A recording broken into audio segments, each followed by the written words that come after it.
Today's video I'm going to talk about how you should stay down over the golf ball, or precisely the reasons why you can't stay down over the golf ball as well. You watch golfers on the TV, you always see the way they look like they stay down over the ball, compressing the ball, and most amateur golfers have much more of a tendency to stand up. And in this video I'm going to showcase exactly how to do it correctly in a very simple step-by-step method, the same as I do with my students. Let's get stuck into it. So there's two things that we have to understand ultimately that are lending itself to you not being able to do this. Now, I think the best thing to do is to just understand a little bit of body structure for a moment. So if I was to draw a line through my shoulders, through my spine and through my hips, it sort of creates a capital I. Now, if you imagined wherever you move your lower body, the spine will always try and stay perpendicular to that. So if I sort of hold my position here, it looks like so. If I hold my position here, it looks like so. Now, there is an element of movement, you know, what's often known as sort of spine bend, of the sidewards motion, but it's not massive. So when we see professional golfers get down over the ball, it's not just a side bending motion. There's much more to it than that. So the two things that are happening with amateur golfers that are stopping them from staying over the golf ball, well, the first one is the trail hip. So if I kind of got myself set up and swing up to the top of my backswing position, if I fire my trail hip forward first, you see the way that my spine would stay very vertical, and therefore my shoulders would also stay very horizontal, same time pelvis line, and it's impossible. It's just going to encourage me to sort of stand up all of the time. And you can mess around with this at home. You try and get into this type of position at impact and you sort of fire that trail hip forward, you know, there's only so much contortion you're going to be able to feel you can put yourself under. And that's the big problem. Firing this forward doesn't give you the correct sort of angles to stay down over the golf ball. And the second problem is the lack of hip depth. So again, I think this is the same sort of problem. I think golfers are trying to trigger rotation and they end up just sort of rotating and spinning on the spot. And if you drew a line in the back of my hips here, you can kind of see what we see in most amateurs is that as they try and rotate, they end up moving closer towards the ball. Again, just encouraging that sort of standing up motion.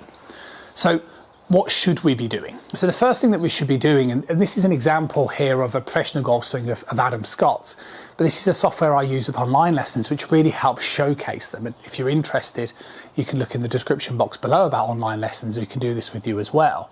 But again, go back to our example of the golfer who is typically sort of spinning out and firing the trail hip forward.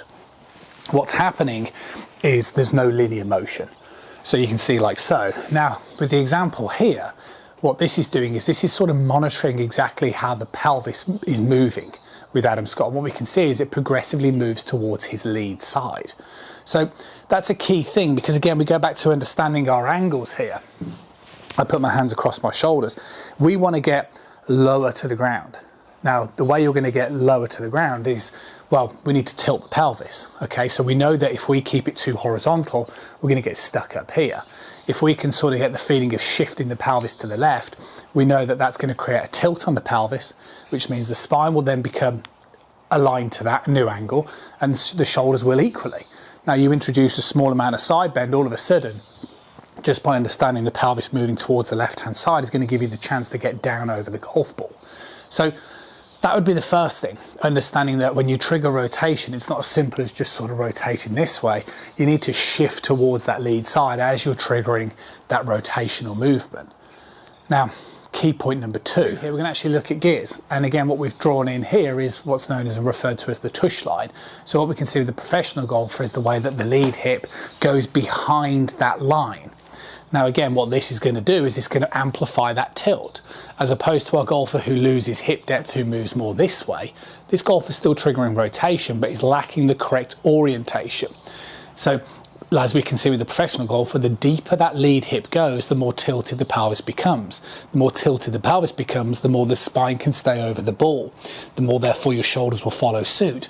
And all of a sudden, you're starting to get into the correct sort of position. So how do you stay over the golf ball? Well, fundamentally, it comes down to understanding how your pelvis moves.